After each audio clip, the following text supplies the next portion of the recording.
നല്ല നാടൻ വെളിച്ചെണ്ണയിൽ കൊഞ്ചൻ പൊരിച്ച് ഒരു മസാല ഉണ്ടാക്കി ആ പൊരിച്ച കൊഞ്ചൻ ഈ മസാലയിലേക്കിട്ട് ഒരു കുഞ്ഞി കറി ഉണ്ടാക്കിയാലോ? ഹായ് ഹലോ, അബീസ് വ്ലോഗിലേക്ക് എല്ലാവർക്കും സ്വാഗതം.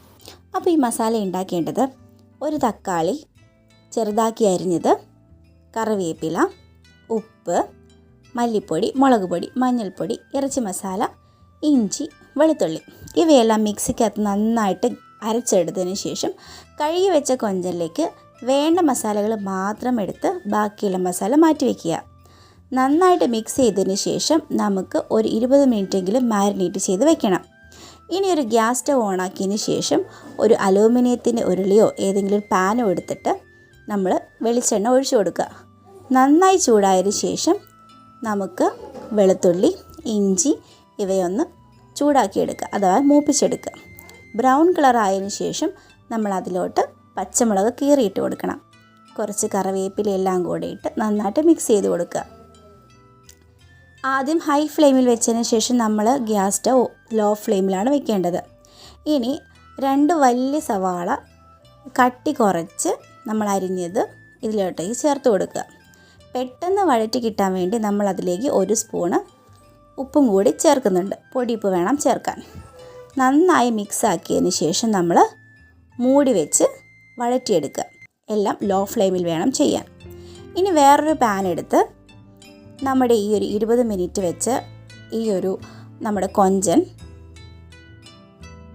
പാനിൽ നമുക്ക് ഇതുപോലെ വെളിച്ചെണ്ണയിൽ പൊരിച്ചെടുക്കുക.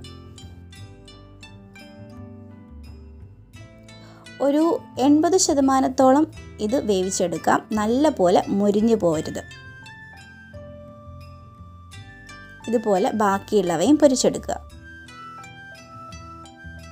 ആദ്യം മീഡിയം ഫ്ലെയിമിൽ വെച്ചതിന് ശേഷം പിന്നെ ലോ ഫ്ലെയിമിൽ വേണം വയ്ക്കാൻ. ഇനി നമ്മുടെ ഉള്ളിയൊക്കെ നന്നായിട്ട് വഴറ്റിയിട്ടുണ്ട്. അതിലേക്ക് കുറച്ച് തക്കാളിയും കൂടെ ആഡ് ചെയ്യുക. എന്നിട്ട് മൂടി വയ്ക്കുക. പിന്നെയും കുറച്ച് സമയം കഴിയുമ്പം നമുക്ക് തക്കാളിയും കൂടെ വഴറ്റി കിട്ടും. ഇനി അതിലോട്ട് കുറച്ച് മസാല ചേർത്ത് കൊടുക്കുക. മസാല ചേർത്ത് കൊടുക്കുക നമ്മൾ എപ്പോഴും ഉള്ളിയുടെ മേലെ വേണം ഇത് ഇട്ട് കൊടുക്കാൻ, അല്ലെങ്കിൽ പെട്ടെന്ന് കരിഞ്ഞു പോകും. മുളക് പൊടി, മഞ്ഞൾപ്പൊടി, മല്ലിപ്പൊടി, ഇറച്ചി മസാല ഇവയെല്ലാം കൂടെ നന്നായിട്ട് മിക്സ് ചെയ്ത് അതിൻ്റെ പച്ച ടേസ്റ്റ് മാറിക്കിട്ടണം. അതിനു വേണ്ടി നമ്മൾ നന്നായിട്ട് ഇളക്കി കൊടുക്കുക. ഇനി ഞാൻ എൻ്റെ മിക്സിയുടെ ജാറിൻ്റെ അകത്ത് ഉണ്ടായിരുന്ന ബാക്കിയുള്ള മസാലയിലേക്ക് കുറച്ച് വെള്ളം കൂടെ ചേർത്ത് കൊടുത്തിട്ട് ഈ ഒരു മസാലയ്ക്കകത്ത് ഇട്ട് എല്ലാം കൂടെ നന്നായിട്ട് മിക്സ് ചെയ്യുന്നുണ്ട്. ഇനി അതിന് തിള വരുന്നവരെ വെയിറ്റ് ചെയ്യാം.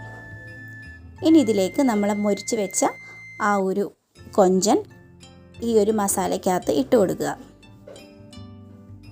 ഇനി ഗ്രേവി വേണ്ടാത്തവർ ഈ ഒരു കൺസിസ്റ്റൻസിയിൽ മുന്നോട്ട് പോവുക. അല്ലാത്തവർ കുറച്ചുകൂടെ വെള്ളം ഒഴിച്ചിട്ട് ചെയ്യുക. ഞാൻ കുറച്ചുകൂടെ വെള്ളം എടുത്ത് ഒഴിച്ച് ഒന്നും കൂടെ ഒന്ന് വേവ് കിട്ടാൻ വേണ്ടിയിട്ട് ഞാൻ ഒരു 10 മിനിറ്റോളം ലോ ഫ്ലെയിമിൽ വയ്ക്കുന്നുണ്ട്. ഗ്രേവി വേണ്ടാത്തവർ കുറച്ചും കൂടെ ഒരു 10-20 മിനിറ്റോളം ഗ്യാസിൽ ലോ ഫ്ലെയിമിൽ വെച്ച് കൊടുക്കണം. എന്നിട്ട് ഇടയ്ക്കിടയ്ക്ക് ഇളക്കി കൊടുക്കുക. അല്ലാത്തവർ ഈ ഒരു കൺസിസ്റ്റൻസിയിൽ ഇറക്കി വെക്കാവുന്നതാണ്. അപ്പം ഈ ഒരു സൂപ്പർ ഡിഷ് എല്ലാവർക്കും ഇഷ്ടമായി എന്ന് കരുതുന്നു. ചാനൽ സബ്സ്ക്രൈബ് ചെയ്യാൻ മറക്കല്ലേ. Thank you for watching.